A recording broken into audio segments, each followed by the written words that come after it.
시편 97편. 여호와를 사랑하는 너희여, 악을 미워하라. 노아가 하나님의 말씀을 따라 오늘날 축구장 1.5배가 되는 방주를 지었습니다. 그때 그 시대 사람들은 노아를 비웃고 또 비웃었습니다. 육신의 본능대로 살던 그들은 노아가 전하는 복음을 도저히 이해할 수가 없었습니다. 하지만 하나님의 심판이 시작되고 홍수가 나서야 사람들은 노아를 이해할 수가 있었습니다. 심판은 순간적으로 일어나는 것이 아니라 쌓이고 쌓여서 때가 되면 일어납니다. 다시 말하면 하나님의 심판은 현재 진행형입니다. 예수님이 다시 오시면 끝이 나는 인류의 마지막도 심판을 향하여 변함없이 계속 진행 중에 있습니다. 그래서 지금은 지구 곳곳에 이상한 현상이 일어나서 사람들은 지구의 종말을 피부로 조금씩 느끼고 있는 것입니다. 얼마 전 뉴스를 보니까 2030년쯤에 북극의 얼음이 다 녹을 수 있다고 하였습니다. 그러면 또 무슨 재난이 생길지, 천재지변이 늘어나고 먹을 것이 모자라고 농사를 지어도 소출은 줄어들고 있습니다.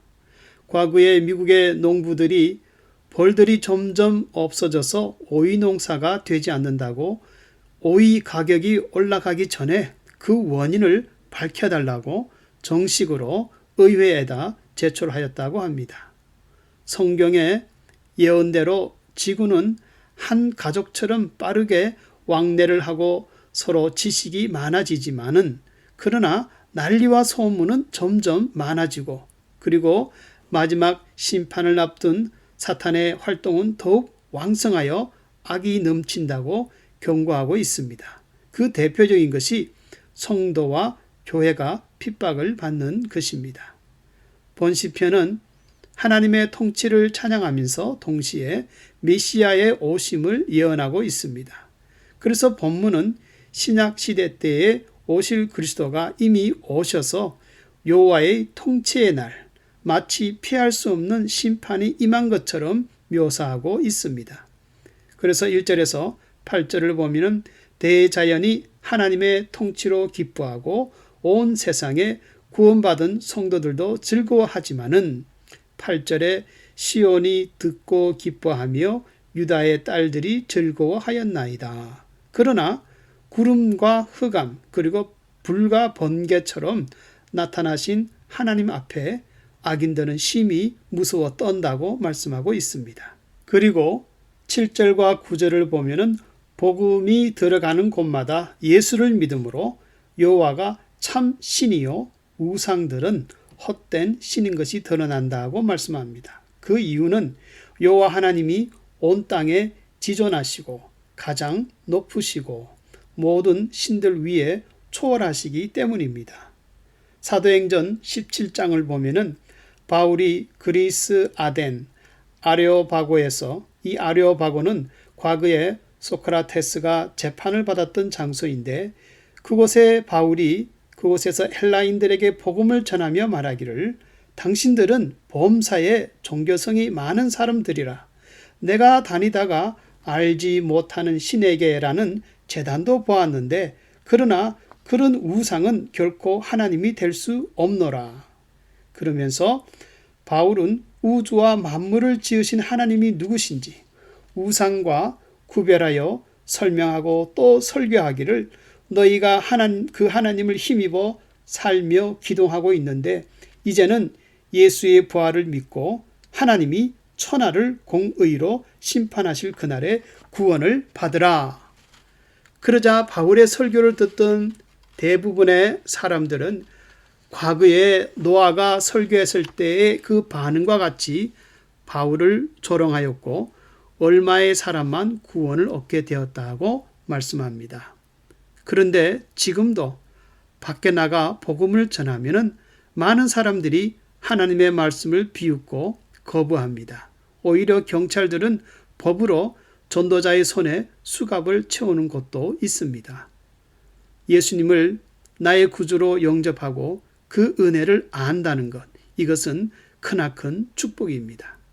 그럼 하나님이 세상에 오셔서 십자가와 부활을 통하여 구원을 주시고 마지막 날까지 주님의 귀한 사랑을 받게 하시는데 우리 성도들이 해야 할 일은 무엇인가?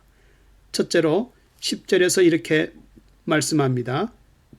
선한 싸움을 위하여 악을 미워하라. 다시 말하면 예수님이 세상에 오셔서 주신 그 속죄 운동은 악을 떠나 믿음을 지키고 거룩한 영혼을 보존하는 것인데 그 은혜를 가로막는 그 악을 미워하라고 말씀하십니다. 영어에서 evil, E-V-I-L이라는 이 단어는 공교롭게도 생명을 의미하는 live, L-I-V-E를 거꾸로 뒤집은 말입니다. 그래서 악을 가까이 하면 생명에서 점점 멀어지게 되고 하나님의 은혜로부터 점점 멀어져서 파멸을 당하게끔 되어 있습니다.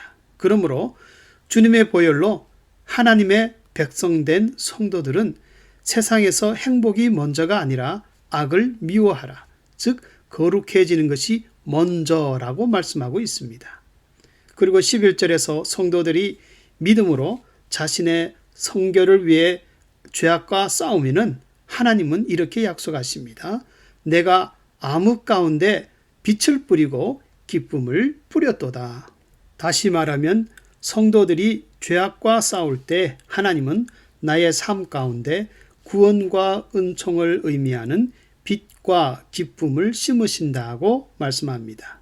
둘째로 하나님의 사랑을 받는 성도들이 해야 할 일은 하나님만으로 기뻐하라고 12절에서 출애굽 당시 우상에 쩔었던 이스라엘 백성들에게 10계명을 주시면서 하나님은 제1계명으로 나 외에 다른 신들을 섬기지 말라고 당부하셨습니다. 그런데 이러한 하나님의 마음은 쉽게 두 주인을 섬기는 오늘날 우리 성도들에게도 동일하게 하시는 말씀입니다.